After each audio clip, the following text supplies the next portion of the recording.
in a particular Christian tradition. To think that way. To be Christian is to look like me.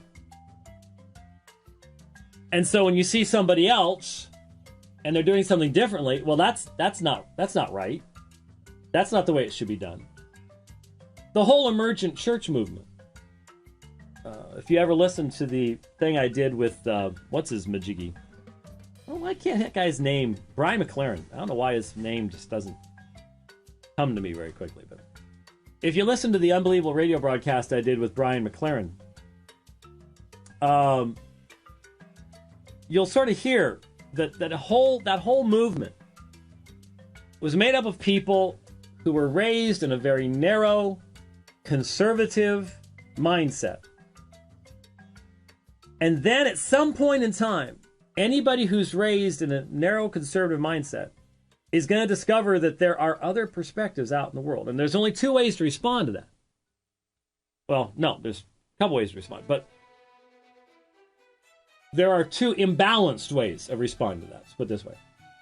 One of the imbalanced ways is to bounce off of that new knowledge even deeper into your own tradition and become a rock-ribbed, King James only, Sam Gipp type guy, okay? You know, where you get out the flamethrowers and you just double down on the Christianity only looks like me type stuff.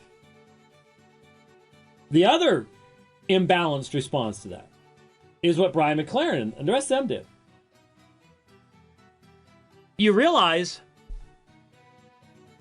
that there's actually areas where there's appropriate disagreement and can be appropriate disagreement, and that someone can actually hold views other than your own in certain areas and they're still Christians.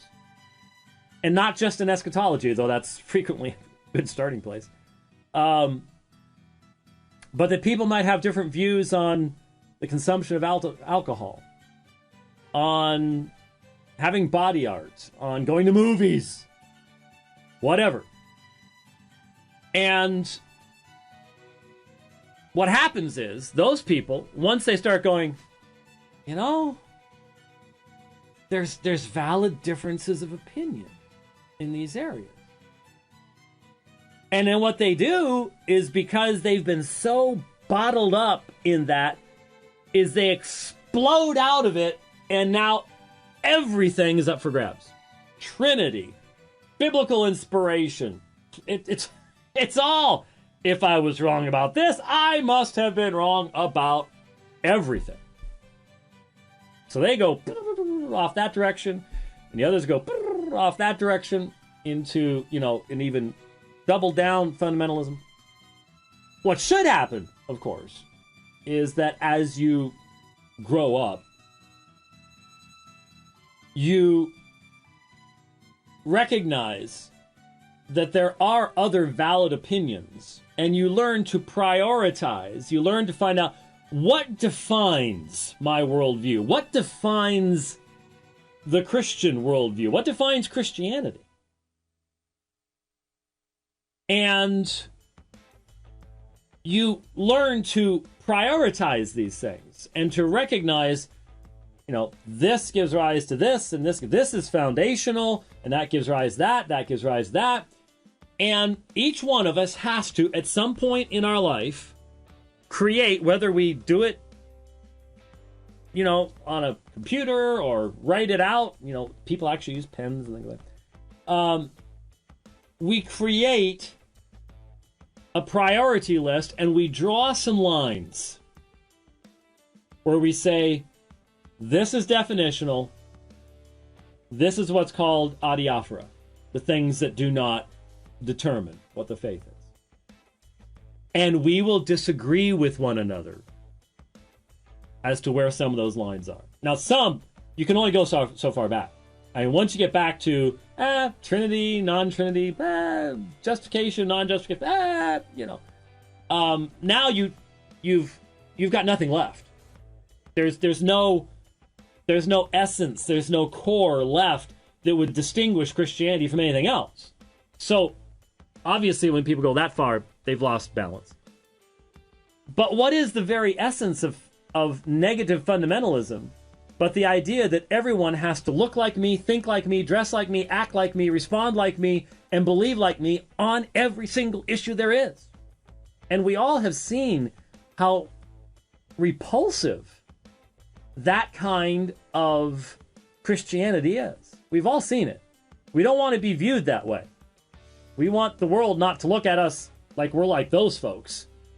Where, well, I have sat in churches and pulled this thing out of the hymn rack where a particular view, not just premillennialism as a whole, but a particular sub-view of that, absolutely necessary to be a member of that church. I mean, just...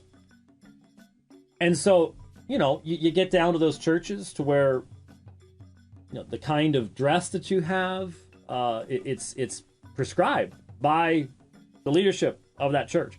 I've told the story many times. My mom took me to a church once, and I can remember what it looked like. I remember we sat up in this little balcony thing. It was really teeny tiny, and we were in the very back. But and why I'd remember this, maybe it's just because of Hillary Clinton, I'm not sure, but the entire sermon, lost you there for a second, didn't I? The entire sermon was about how any woman who would wear pantsuits, there's a connection. Any woman wearing a pantsuit, the greased slide into hell. And I'm sure something about wearing men's clothing came up somewhere along the line. But,